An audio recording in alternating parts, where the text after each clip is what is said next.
We getting over this hump together. That's me, Evangelist Angie BEE, Amazon International #1 best-selling author, mother, daughter, sister, friend to some, entrepreneur. Angie BEE is a mental health advocate, a motivational speaker, an ambassador for alopecia awareness, and media personality. Hello, everyone. I am the Queen Bee, Evangelist Angie BEE, and I'm honored to be here with you, a domestic violence survivor. She has endured physical and mental trauma and shares her testimonies around the world. Recently named by Contessa's Court, Women in Business 2023, we've been over some humps. And we getting over this hump together. Let's get it started.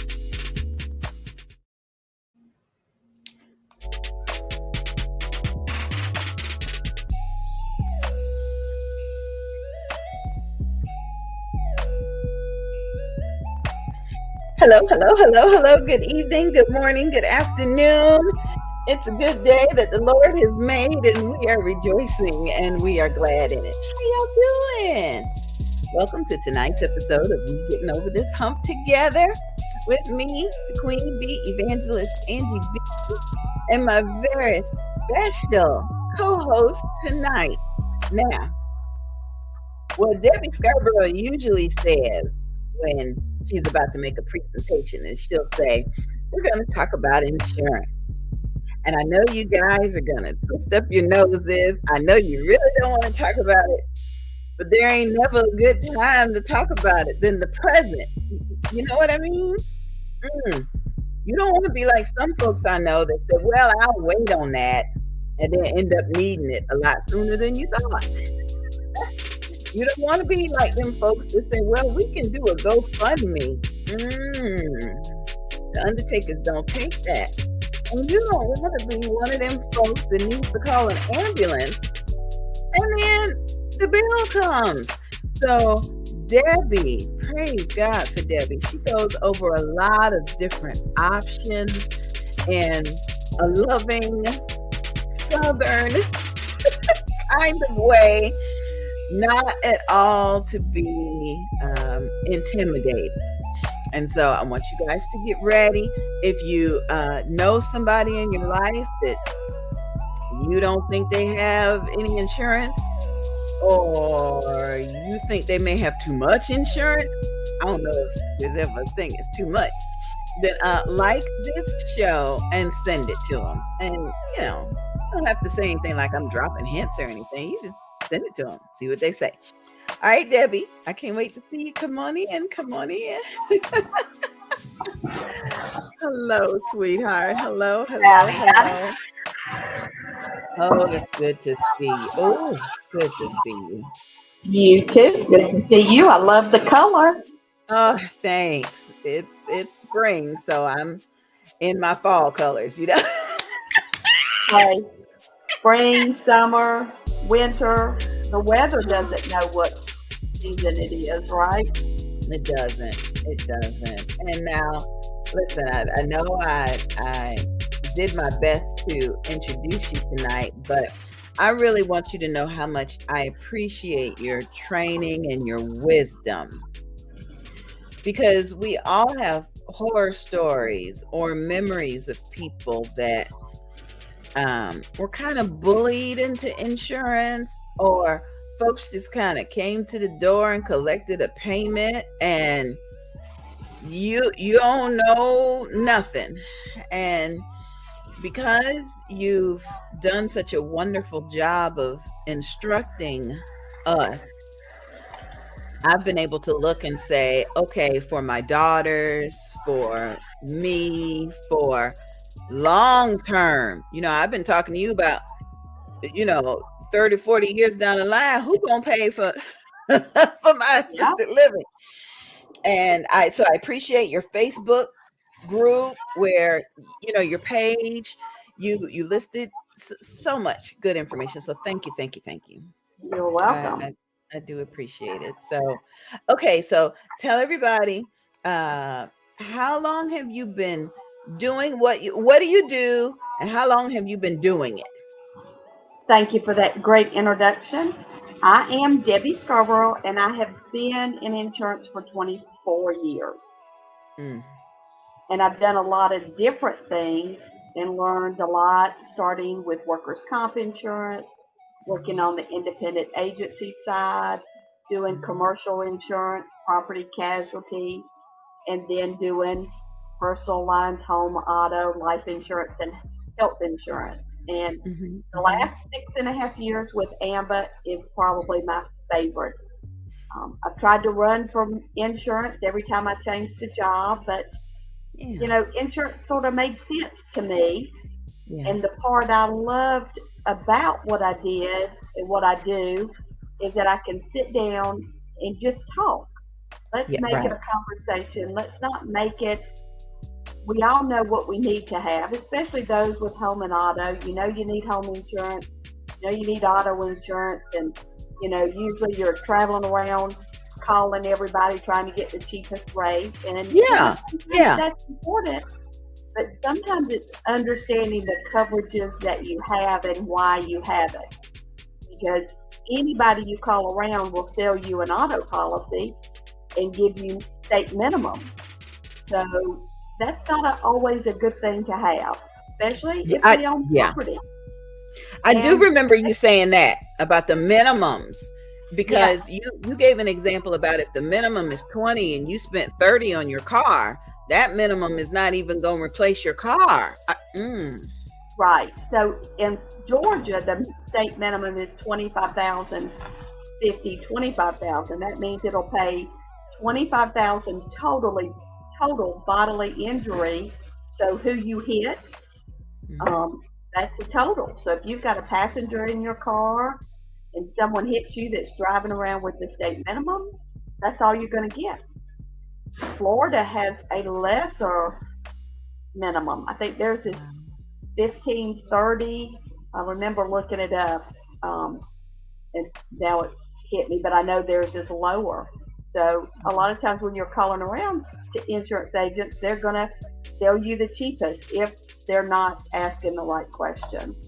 So even though I don't do home and auto insurance today, Yeah. I still don't mind advising people. Every once in a while, I'll be in a person's home and they'll ask, "Oh, by the way, I have insurance with State Farm or Allstate or Auto Owners," and it keeps going up and up. And, I don't mind having a conversation to look at it. You should Mhm. shop your insurance every 3 to 4 years. If you're working with an independent agency, they can shop it with their mini insurance company. But, Okay. life insurance too. We keep putting off life insurance. Oh, well, I'll get life insurance when all those bills are paid. Mm-mm. Or, and then what happens is an emergency or a medical condition comes up, and then it gets harder to get life insurance.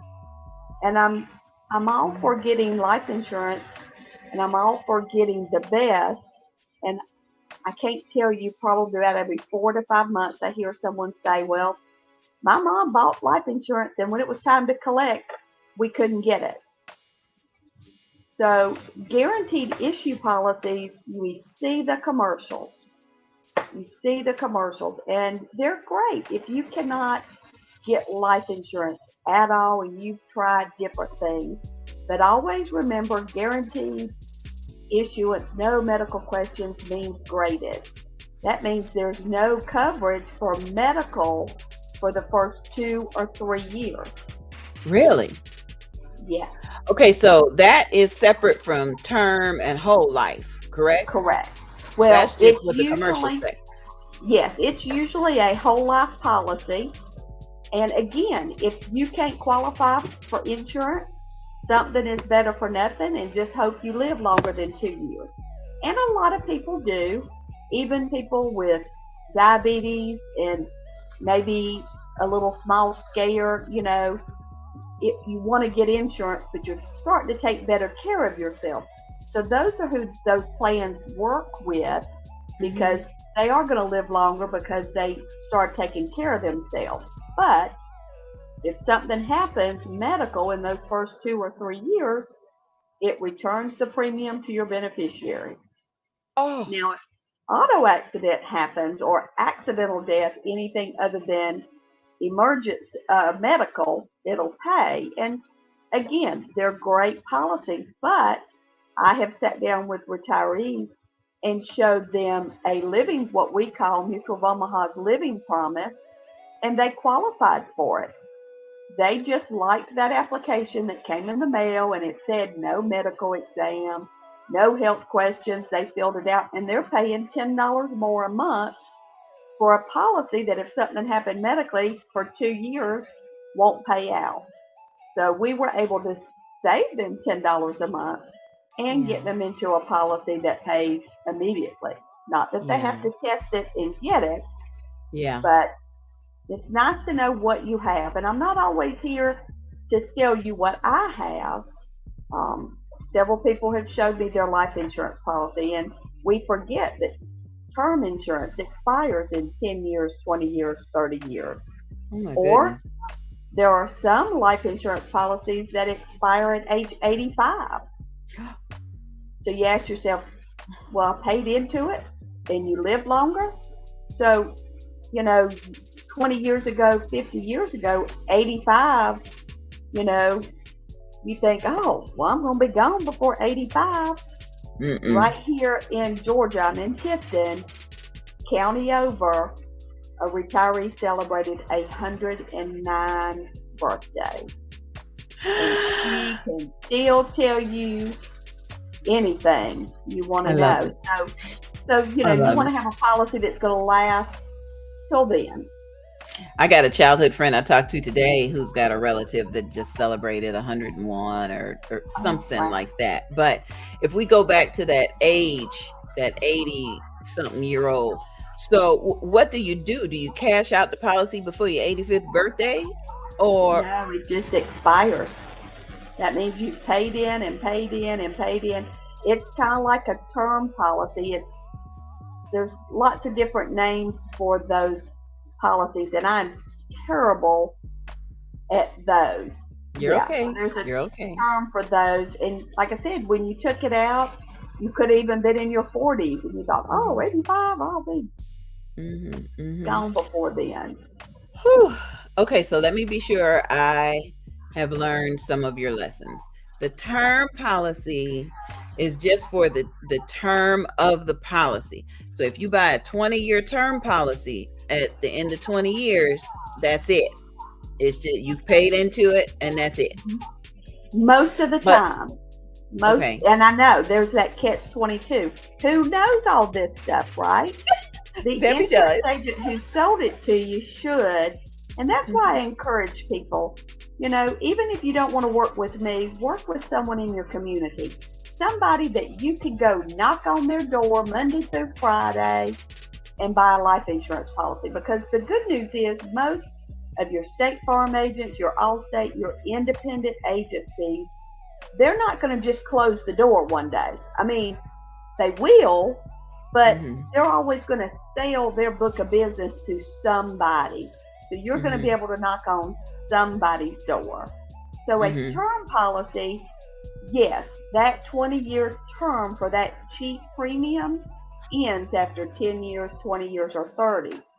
But to make the best out of a term policy, you have that to cover a mortgage or just while you're raising children. Because you can get $500,000, $1 million for, sometimes less than $100 a month. And we need that when we're young, raising our family, paying on the mortgage. But the way to make the best of a term policy is when you're getting towards the end and, maybe the need for that, the kids are done and college is finished, call the insurance company to convert it. You always have the option to convert it to whole life. You say, well, why would I want to convert it? Well, you remember all those reasons you can't qualify for life insurance? Right. The medical thing, if you convert your term to whole life, you don't go through any medical questions. So Okay. it would be a good reason to convert a term. Now, you don't have to convert it at the same amount you have it, because that would be, and the premium is shown on your policy. If you ever pull it out, it shows that the premium is probably more than quadruple if you want to keep it.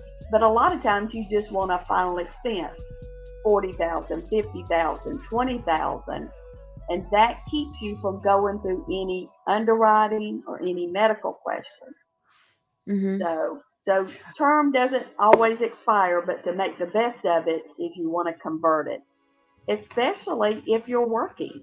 You know, I work with a lot of retired educators, and when they were working, they got $50,000, $100,000, $200,000 term insurance through work. Well, some people believe, oh, once I'm quit or once I retire, that life insurance goes away.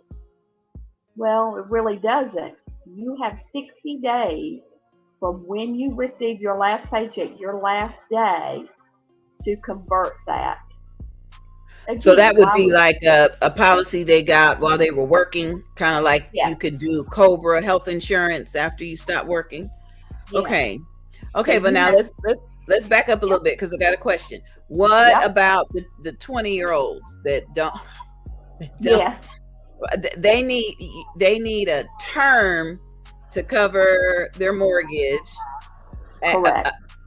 And then they would convert it to a whole life, maybe when they're 30 or 40 or whenever the term runs out. Okay. Yes. Or if they're real lucky, they can put in a universal life policy. So there's lots of options. Okay, now what's a universal? I missed universal life is a great policy. The younger you are, it can create three things. It can create income for when you retire. Like an annuity? Just like an annuity. Okay. So when you have that, so it can also create, you can withdraw to buy a new car. And you pay no taxes on that money. So when you get a universal policy, half of your premium is going to pay the death benefit, and the other half is being invested like an annuity. And a lot of people think of those policies as, interest. And that's what they are. And when you reach 75 or 85, a lot of those policies, you could even stop paying the premium, and it'll take the premium out of the value that you've built up. So then, especially if you get closer to retirement, you can just use that money to say, well, I don't want to pay my premium anymore, and they'll just take it out of the value of the policy. So there's lots of ways to make a universal policy work for you. Okay, I got it. It is harder to qualify for. So, because you have to be healthier? Yes. Okay. Yeah. Okay. So there's reasons to get them the younger you are. So So if I sat down with a 20-something or a 30-something, I would ask questions. Okay, do you own your home? My son is 26. He bought a house almost a year ago. He is the prime candidate for a universal policy. Okay. And he can pay in $150 a month, gets him $300,000 worth of coverage. That was my next question. Yeah. And then in 20, 30 years, there could be $30,000, $50,000 sitting there of cash value. Okay, so somebody wants to know, are your premiums higher the younger you are? No, they're lower. So, yes. Okay. So my son and I have been talking about it, and he waited and had another birthday, so the premium's a little more. But now once you lock it in, the premium stays. Okay. I got it. Okay, so you can help us with term, universal, and whole life insurance. Correct. I want to switch over to that accident plan that that I Those should have things got. are lifesavers, aren't they? I should have gotten when you first told us about it. So, listen, I'm trying to catch up with the questions here. Somebody wants to know, which states are you licensed in? Right now, I am licensed in Florida, Georgia, and Alabama, and Tennessee. That doesn't mean I can't get licensed in your state. There are a couple states that I can't. So if we start talking North Carolina, Michigan, and it's something you want me to help you with, it's a couple days paperwork for me to get a non-resident license in that state. So that's why I got licensed in Tennessee, is because I came across one of my retirees who moved. So it's like, well, I see the need for Tennessee, so I will get licensed in the state you are. Okay. So we're gonna take a quick break and talk about well, we got a great question that came in. Somebody wants to know the advantages of having that ambulance insurance. Yes. And so before you answer that, I still have that wonderful, informative video that you gave us. Okay. And so I'm going to play that, and then when we come back, we'll talk about, I think the video may answer some questions for you, but we're going to play this video for you right quick. All right, everybody. Millions of Americans are rushed to the hospital every year. 400,000 of them transported by emergency helicopter. Many times it's a life or death flight where every second counts. But the service often comes with a sky-high price tag. Tonight, ABC's chief investigative correspondent, Brian Ross, examines the big business of air ambulances. You're talking about very critically injured patients, traumas, strokes, heart attacks. Emergency workers call it the golden hour, the crucial 60 minutes to get medical care for a patient facing death. Failure to get them to the care probably means that they aren't going to survive. That urgent need to beat the golden hour clock has spawned a nationwide fleet of helicopter ambulances, saving countless lives. But our Nightline investigation, conducted with ABC stations across the country, also found it has left many of the very people it saved facing financial turmoil, with bills as high as $40,000 or $50,000 for a short flight. Would you call this price gouging? Well, some of it is. There's no question that some of it is. Warren Larson of Owensboro, Kentucky, a helicopter pilot himself, says he was stunned at the cost of the quick flight for his daughter after she was injured in a serious off-road ATV accident. $47,000 for 79 miles. After insurance and a failed negotiation, he still owes $36,000. It's definitely going to cripple us financially. He is not alone. With our ABC teams across the country, we found hundreds of families. I'm worried to death about it. It's very stressful worrying about it. Being sued. I don't have the money to give them, so my wife and my son and myself don't want to being homeless. Or hounded by debt collectors. I see the number, I'm like, I know who it is, I don't even want to talk to them. Over huge bills their insurance won't fully cover. I feel like I can never dig out. Some forced into bankruptcy. One after another, patients told us how they felt they had been taken for a ride in more ways than one. I wasn't asked if I wanted to go on the helicopter. I didn't think I was hurt that bad. 91-year-old Warren Lowe and his wife Ethel were on their way to church in Virginia when an uninsured driver slammed into their minivan. 911, where's your emergency? Car wreck here on 89. Several people hurt. Lowe's leg was shattered, and doctors at his local hospital wanted him sent to a trauma center 55 miles away. Didn't nobody tell me nothing. They just took me and put me in the helicopter and gone. The cost, $47,000 for a 20-minute helicopter ride. I couldn't believe it when I looked at it. $47,000, that's ridiculous. Jean Medina got a $35,000 bill after her teenage daughter, Sophia, on a family vacation, developed complications from a tonsillectomy. The surgery itself was a total of $16,000, and the helicopters nearly $35,000. It just seems a crazy amount of money. After insurance and a protracted back and forth, she still owes $17,000. And Medina questions whether her daughter's 37-mile medevac trip was even necessary. It took almost an hour for the helicopter to just arrive and load, and she was able to drive the distance in almost the same amount of time. I left a few minutes before they took off and ended up arriving at the hospital about 5 minutes after they did. The decision to call in a helicopter ambulance is made by attending doctors. But the families, like the Larsons of Kentucky, are the ones on the hook for the cost. Warren Larson says he was being treated himself, given morphine, when he signed this consent form for his daughter's medevac trip, which in small print made him personally and fully responsible for the bill. They said, don't worry about it, it's just a standard form, just to give us permission to transport your daughter. Nowhere on the standard form does it inform the patient or guardian of the expected cost. State insurance regulators say they have been unable to rein in the prices or tactics of other helicopter ambulance services because of a loophole in the federal law. Al Redmer is the insurance commissioner in Maryland. When the federal government deregulated the airlines industry, these commercial helicopter companies were part of that. As if they're a major air carrier. That's exactly right. So you can't regulate them because of the FAA rules. That's exactly right. They can get away with these charges. They can charge, as you say, whatever they want. They can. They can. For Nightline, this is Brian Ross, ABC News, New York. Hey,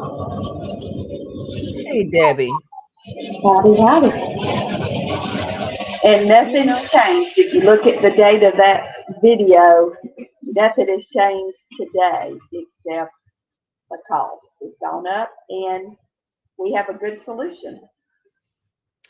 Okay, so for those of you who do not know, I've known Debbie and I were introduced to one another by the Lord about a little over 30 years ago, and just as close as two peas in a pod. And I was involved in a horrible car accident, and Debbie was there by my side to assist me and my children. Now, because I was a military spouse at the time, I never saw an ambulance bill. Okay, praise the Lord for that.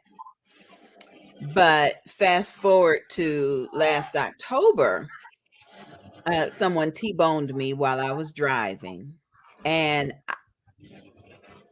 the exact scenario happened to me. They loaded me up, they put me in there, said, take your finger and sign on this tablet. This gives us permission to transport you. There was never a printout of what I signed. I don't even know if I had my glasses on. It just was told. And so how is that legal to just say sign on the line and keep going? Well, the truth is their job is to get you medical care as fast and efficient as possible is the bottom line. And yeah, it's not fair. I think there's something, especially in a situation where you sign something and you don't even realize that you just signed that you're responsible. Mm-hmm. But the reality is sometimes when we make it or we live, it's kind of hard to argue with what just happened. So the only way we can protect ourselves financially is these ground, air, and ambulance plans. And the government has been unable to rein in these rates, and now all your helicopter companies are out of network. Independent. I remember you said that.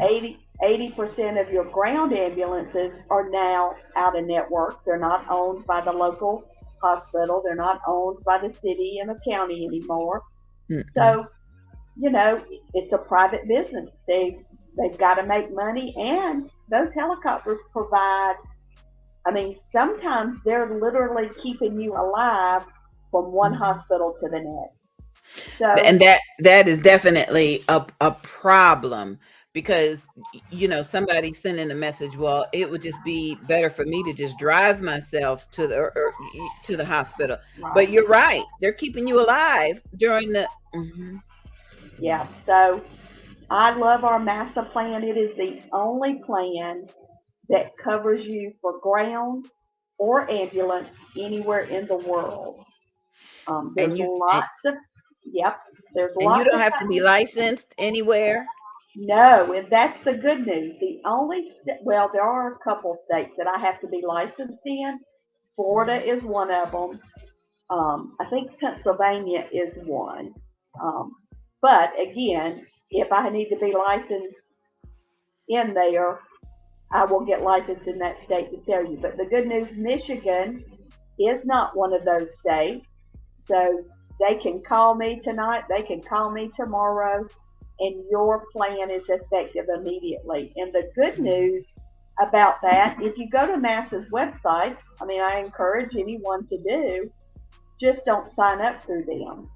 They do a couple things for us at AMBA through our Retired Educators Association.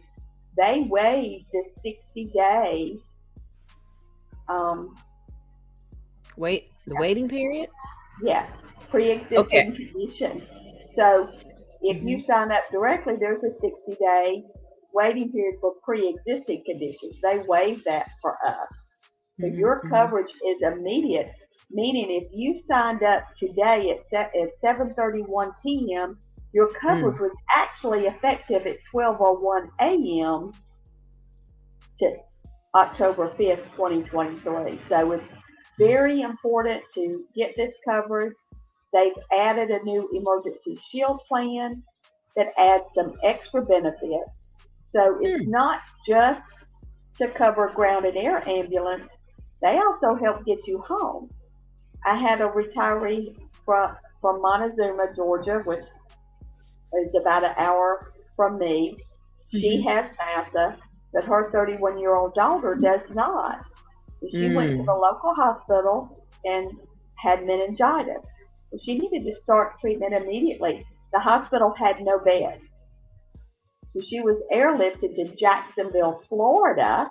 So Montezuma is an hour north of me. It's a 2.5-hour drive for me to Jacksonville. So they airlifted her to Jacksonville for treatment. So my retiree called and, she knows she didn't have coverage, but she said, if they airlift her out of state like that, will they at least get her back to the hospital? No. You're just discharged and just sitting there waiting for an Uber. Yes. So MASA will help cover some things for you. So they have a lot of those additional coverages that will help. Now, I know that you were telling me that also if the person that's covered is away from family. Tell me that again. They'll do what? So if you're 100 miles from home, I was 100 miles today. I went to Forsyth, Georgia. If I would have gotten a car accident, where am I going? To the closest local hospital.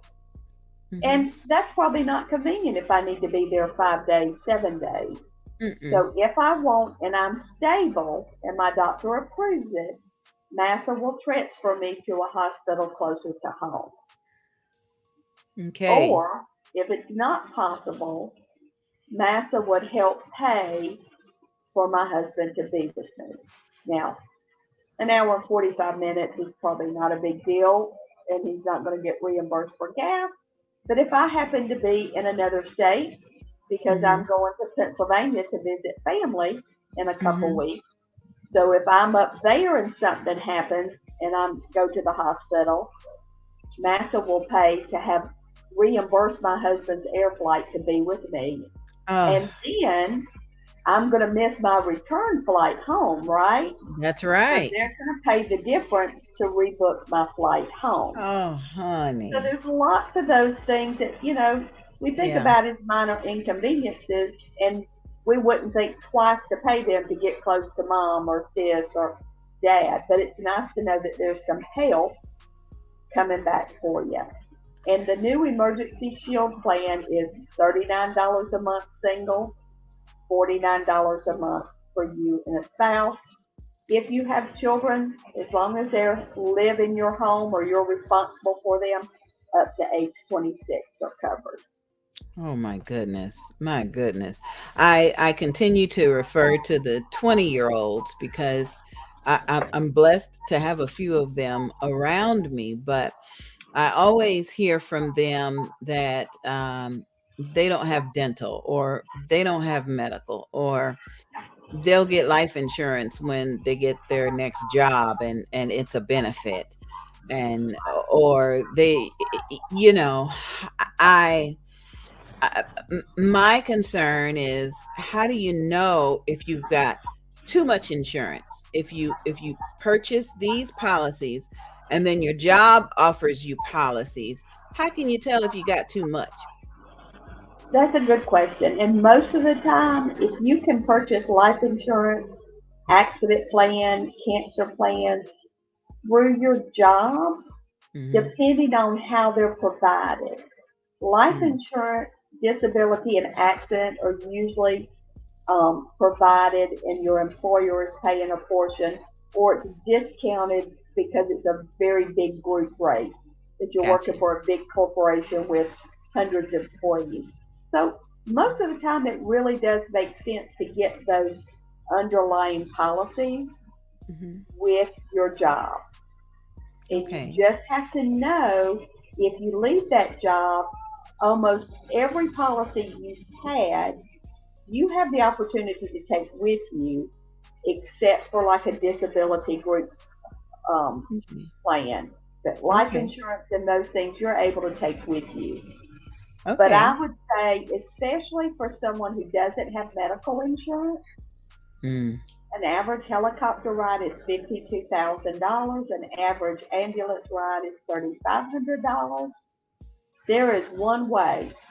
Your master plan pays after insurance, or if there's no insurance, they pay 100%.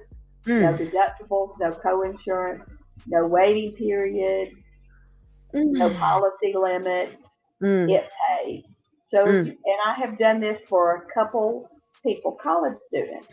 If you're at a college and you're playing sports, the college requires you to have health insurance, or they will accept an accident plan.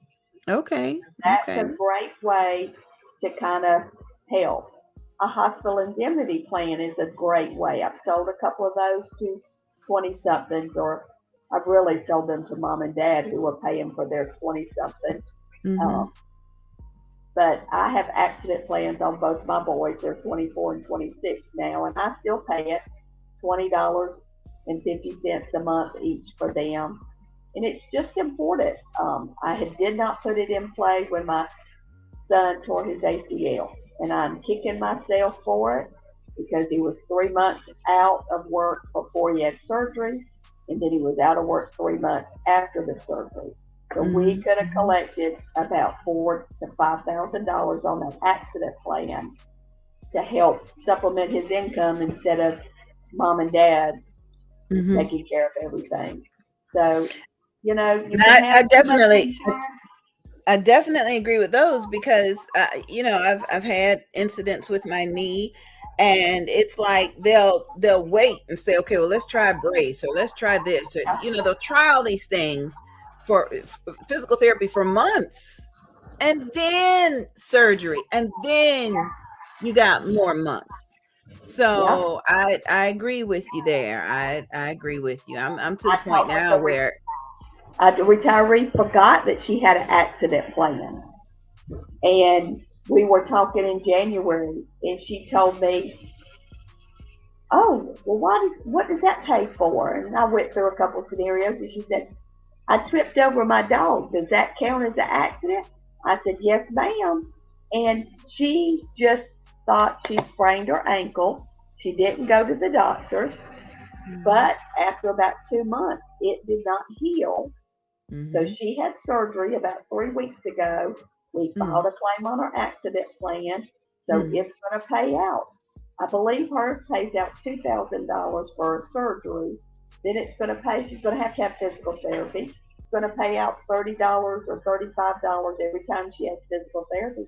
So it's going to be a nice chunk to come back to help with those co-pays and deductibles, or, hey, spending money, vacation money. It doesn't matter. I get people who tell me that on a cancer plan. Oh, I can get that $75 wellness every year, but my insurance pays for my mammogram. I'm like, yeah, well, if you don't need that $75, just send it to me.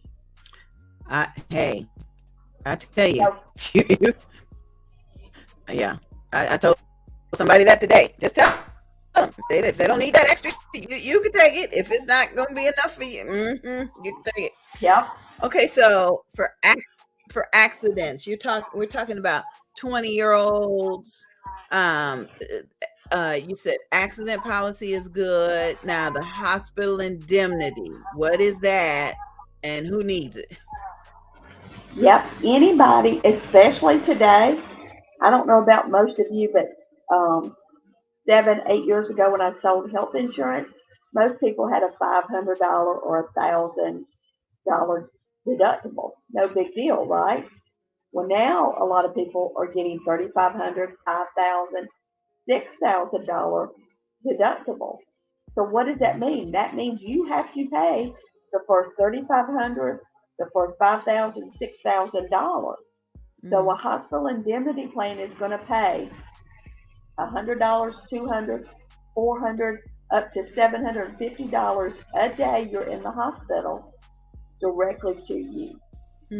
So anybody that can qualify for a hospital indemnity plan should have one. Even if you feel like, well, maybe only $100 or $200. The good news is, especially as we get older, we might not need that policy necessarily to pay for our deductible and health insurance. My husband's retired Navy. We have TRICARE, and when we hit 65, we'll have Medicare and TRICARE for life. And so far, we don't have those high deductibles. But I still have a hospital indemnity plan, because what if I have to make something happens to my husband and I have to make some real altercations with ramp, or make changes in the bathroom, or widen things, or, that extra money, it doesn't matter what you use it for. Right. It pays directly to you. So if you can afford a hospital indemnity plan, of course, the younger you get it, the less it costs. And a lot of times you can add those to cancer plans. You can add them to accident plans, but be wary, because some of those cancer plans, it's hospital indemnity if it's in conjunction with a cancer diagnosis. So sometimes that's why you want a separate hospital indemnity plan, because it doesn't pay if it's not cancer. So Aflac, for instance, you may have your cancer plan with Aflac. They're the exception.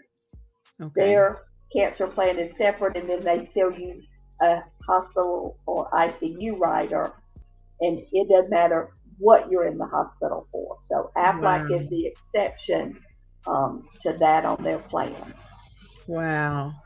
Okay, so if I'm thinking about, I'm still trying to wonder if I got enough or if I got too much, then we have to understand that there are different policies that do different things, but could there be like one policy to cover all? I guess I'm asking if I only wanted to do one policy, would it be like a whole life policy, and then I can take some money out to cover an emergency, or what would you think? My plan usually, I would say, depending on your age, the three most important policies to put into play is MASA, life insurance, and long-term care. Okay, good. Let's talk about those. After age 50, 55, maybe you should start thinking about long-term care. Before that, you really want to to me, get as many of those supplemental policies as that you can. Cancer plan, heart and stroke, hospital indemnity. Because let's face it, in a perfect world, you and I sit down and I sell you everything. But that doesn't happen very often. We kind of got to get used to, okay, what's more important? To me, life insurance is probably the number one thing, no matter what age you are, that you need to have something in place. Even if you're a college student. So I would say to a college student, why do you think you don't need life insurance? Well, something can happen. Did you get any student loans? Did mom or dad co-sign on those student loans? Somebody's going to be responsible for those. And my son's life insurance is $75,000. I got that for him when he was 21, 22. It's $16.11 a month. Wow. I mean, who can afford $16? All of us. Yeah. The good news, if he doesn't add any more life insurance to him, that's $16 for the rest of his life. My son, I got his before he turned 18, so that's even a better time. If you've got children, start a whole life policy on them. It is easy to get. It was one of those policies that doubled. It started out at $50,000 under age 18, and when he reached 23, it doubled to $100,000. It's $9.98 a month. So it sounds like you even recommend that parents cover their children, at least with a life insurance, an accident or an ambulance. But definitely parents need to get a policy on their children, no matter what age they are. Correct. Because some people will tell me, oh, I have every either man or woman, a lot of times their life insurance will have a rider for $10,000 worth of coverage for each child. Well, that's great. But what happens when that child turns 18? Bye-bye, rider. It's gone. And they have nothing. So I talk about my niece a lot. She was 4 years old when she was diagnosed with juvenile diabetes. Well, guess what? Nobody had life insurance.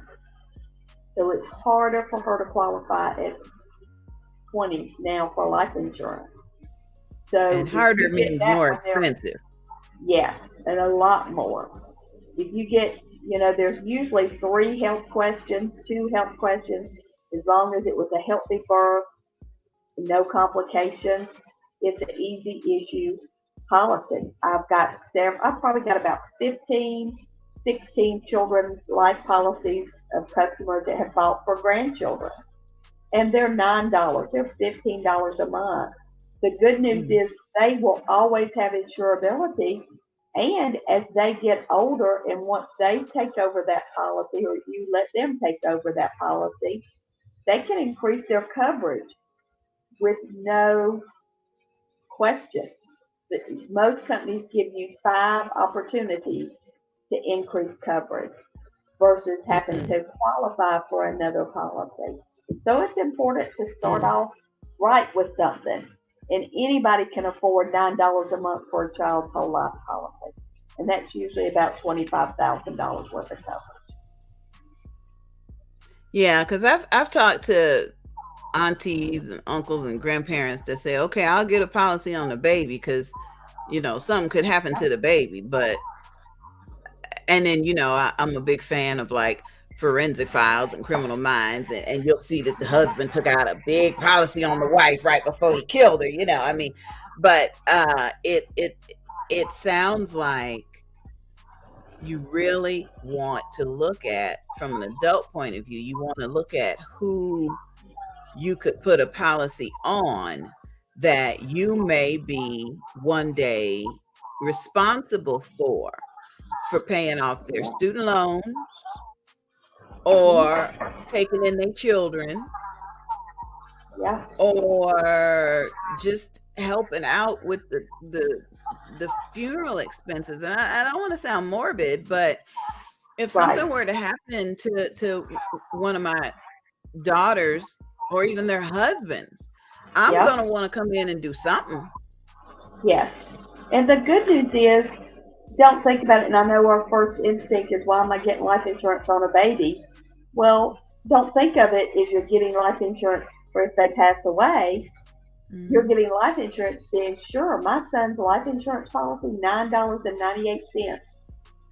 No matter what happens financially to us, we will be always able. And even if I turn that bill over to him today at 24, $10 a month, he could afford to pay for that life insurance. So you want to lock in something very inexpensive now instead of waiting or taking a chance of something medically happen and then you not be able to get any insurance.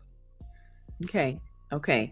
Now I know we only got a few more minutes before the show is over, but I thought it was important to have you on before another major holiday, because we always talk about when's a good time to talk to folks about how much insurance they have.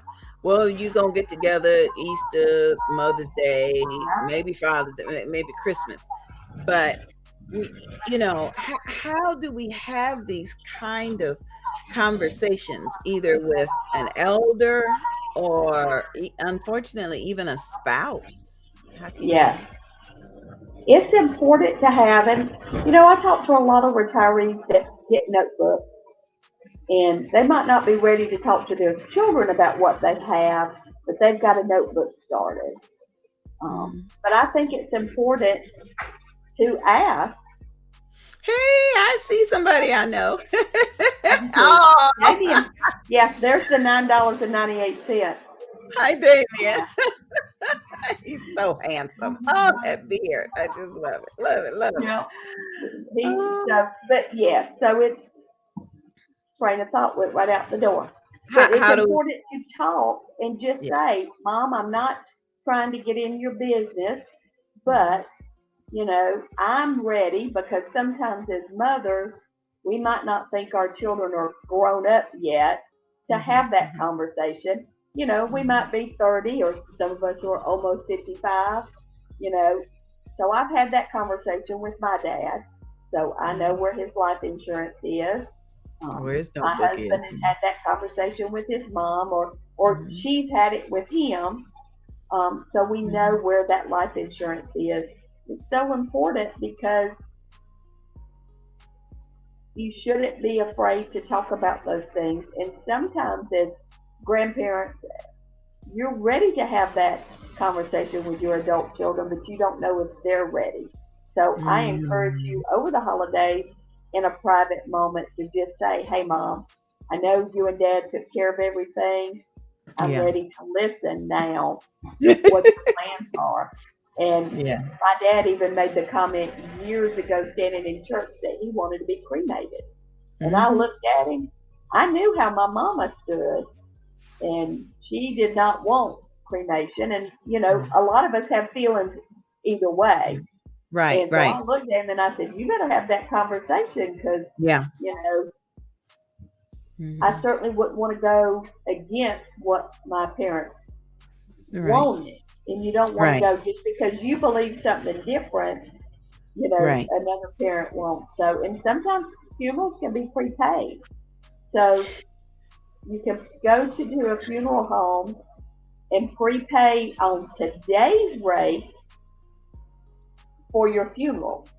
And now you said that basically that's the funeral home doing a policy on you, but it's cheaper for them to do it than it would. Okay, I got it. So there's a funeral home down the street from my daughter. I can go down there and prepay for my cremation. Okay. And you're right. It is very important to have those conversations, because when I was preparing the funeral for my mother, her mother, my grandmother, was just Jasmine, can you give me that cup? Her mother was just livid. What do you mean you gonna burn up my daughter? What do you mean? So those conversations are more than just from child to parent. Yeah. or even a parent to an adult child that says, hey, you ain't got enough coverage on you. I'm going to have to, take care of your children. Can you imagine what would have happened if grandparents had policies on children before they had to take in a grandchild? Oh my goodness. Yeah. So have those conversations over the holidays and ask. And if you're a grandparent, you're not trying to butt into your children's business. Ask, do we have life insurance? Grandma doesn't mind paying for it. If not, and vice versa, that's an opportunity for grandparents to talk to their children about what life insurance and what their expectations. And I know the funeral home thing, I get this question a lot. Well, what happens if the funeral home goes out of business? Well, you actually get a policy in the mail. So you are sort of paying the funeral home, but they're buying a policy. So you'll get that in the mail. So if something happens to that funeral home closes down, you'll take that policy to any funeral home and do that. So there's lots of little options, of course, depending on your state. And there's some great programs where it's a free service that you can sit down and plan your funeral and tell them where your life insurance is. And all the kids have to do is call that company, and everything is done and arranged, and even how to pay for it. So, Nice. Lots of different options. Conversation for another time.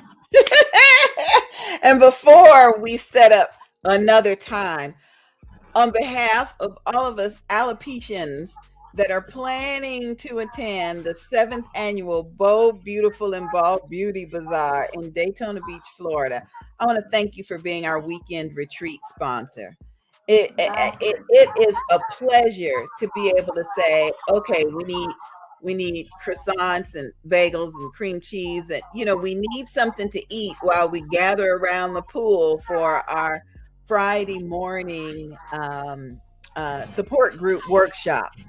So I thank you for that. It does my heart so good, because you were a vendor last year and you came for the entire weekend. And before the weekend was out, you said, we should have had something for breakfast. I'm going to do that next year. Oh, thank you so much. So I know Evangelist Tahara is watching. Tahara, you've got the little, I can't think of her name, the little chickie poo who catered your birthday. Please tell her to reach out to me. I need her to take care of us for breakfast. And it's going to be sponsored by our AMBA representative, Debbie Scarborough. Thank you so much, honey. You're welcome. My pleasure. We need to be spoiled from the time we get there till the time y'all leave, not just a little bit. So it's my pleasure. Yeah, and I'm grateful, because when you have a vision for doing something, when God has given it to you, the provisions are there. There's always been money to pay for the venue. There's always been money to pay for this. But now that we've grown so much, it's like, I remember standing there in the midst of the fashion show thinking, look at all these people. And that didn't sway you. It wasn't like, okay, well, I can feed 5 people. I can feed. You said, I'm coming in and sponsoring. So thank you. You're very welcome. Looking forward to it. And I hope all the wonderful people I met last year are coming, because I can't wait to see them again. I know that Marcus Latimer, my childhood friend in Michigan, he was impressed by meeting you last year, and he has more questions about the ambulance insurance and things like that in Michigan. So I'm pretty sure you'll be hearing from him.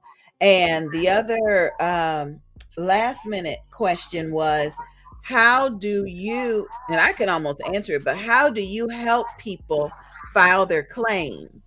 And so I'm happy to say that I needed to file a claim, and Debbie said, just call me when you're ready and I'll walk you through it.